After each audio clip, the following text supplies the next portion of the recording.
Hello friend, अस्सलाम वालेकुम। हमें Ravi Radha from YouTube channel applied chemistry. दोस्तों, आज का हमारा टॉपिक है heterocyclic organic compounds. Classification of organic compound में हमने पढ़ा था ऑर्गेनिक कंपाउंड को दो कैटेगरी में क्लासिफाई किया जाता है। एक होते हैं एलिफेटिक, उसे हम एलिसाइक्लिक कंपाउंड भी कहते हैं। उसके दो टाइप्स होते हैं ओपन चेन और क्लोज चेन। उसके बाद हमारे जो होते हैं क्लोज चेन होते हैं उसे हम क्या कहते हैं, एलिसाइक्लिक कहते हैं। क्लोज चेन एलिसाइक्लिक ही होते हैं हमारे। उसके दो टाइप्स होते हैं हमारे, जो है होमोसाइक्लिक और हेटेरोसाइक्लिक। होमोसाइक्लिक को हमने डिस्कस कर दिया था, लेकिन आज हम पढ़ेंगे हेटेरोसाइक्लिक ऑर्गेनिक कंपाउंड।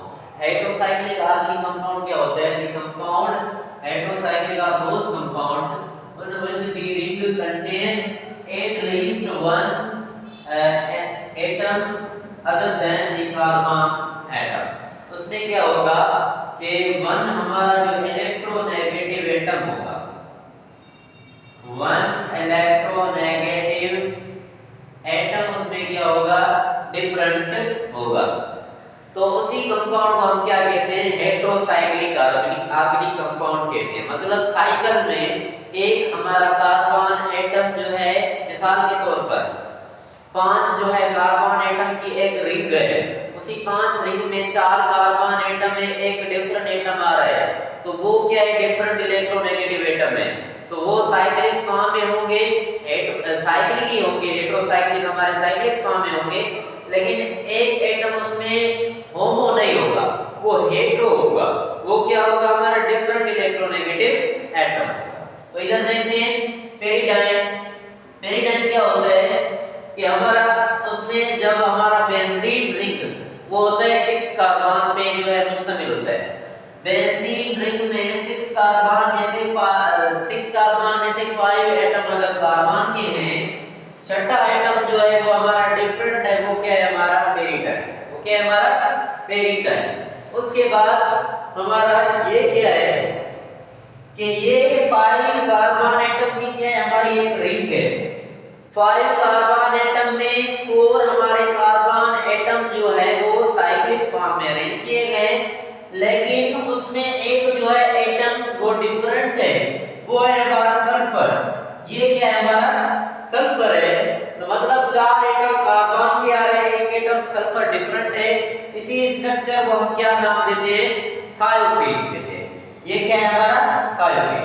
उसके बाद फिर हमारा 4 एटम उसमें क्या हो, कार्बन के हो। एक हमारी ऑर्गेनिक कंपाउंड में जो है 5 रिंग है, 5 रिंग ऑफ द एटम है, 5 एटम्स की रिंग है, वो अरेंज किए गए हैं हमारे साइक्लिक फॉर्म में।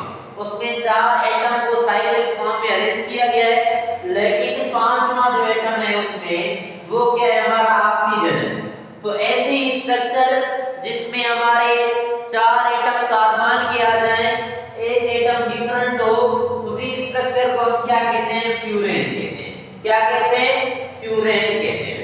उसके बाद है कि हमारा इसमें ऐसा होता है कार्बन कार्बन कार्बन NH।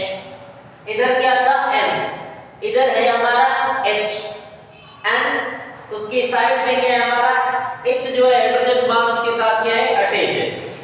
तो ये है हमारी रिंग है, जिसमें जो हमारे 4 कार्बन एटम है, उसमें एक नाइट्रोजन एटम 5वां है, जो कि हमारा हेटेरो एटम है, उसकी इलेक्ट्रोनेगेटिविटी डिफरेंट है, उसके साथ एक हाइड्रोजन एटम अटैच है। तो इधर क्या आता है, नाइट्रोजन था, उसी स्ट्रक्चर को हम पेरिडाइन कह रहे थे। लेकिन इधर हमारा नाइट्रोजन और हाइड्रोजन कंबाइन फॉर्म में है, इसी स्ट्रक्चर को हम कहते हैं पैरोल कहते हैं। क्या कहते हैं, पैरोल।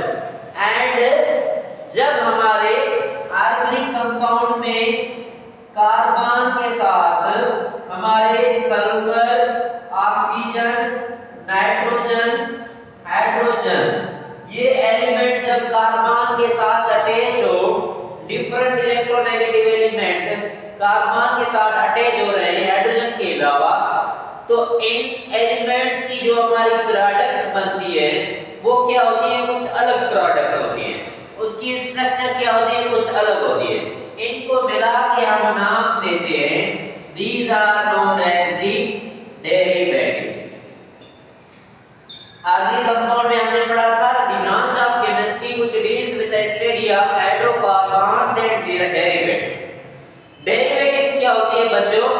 कि एक हमारे हाइड्रोकार्बन है उसमें दूसरे जो डिफरेंट इलेक्ट्रोनेगेटिव एटम उसके साथ कंबाइन हो रहे हैं तो वो हमारे क्या बना रहे हैं, डेरिवेटिव बना रहे हैं। जैसे कि ये सारे के सारे कार्बन एटम है लेकिन उसमें एक एटम डिफरेंट आ रहा है, जैसे कि पैराडाइन, थायोफिन, फ्यूरेन, पायरोल, ये सारी की सारी क्या है हमारी डेरिवेटिव है। क्या है हमारी डेरिवेटिव, मतलब ये ऑर्गेनिक कंपाउंड से बन रही है। लेकिन एक hetero electronegative atom, different electronegative atom उसके साथ क्या हो रहा है, अटैच हो रहा है। तो दोस्तों ये था आज का हमारा टॉपिक हेटेरोसाइक्लिक ऑर्गेनिक कंपाउंड। उम्मीद है कि आपको अच्छी तरह समझ में आ गया होगा। अगर कोई क्वेश्चन है तो आप कमेंट सेक्शन में पूछ सकते हैं। Thanks a lot.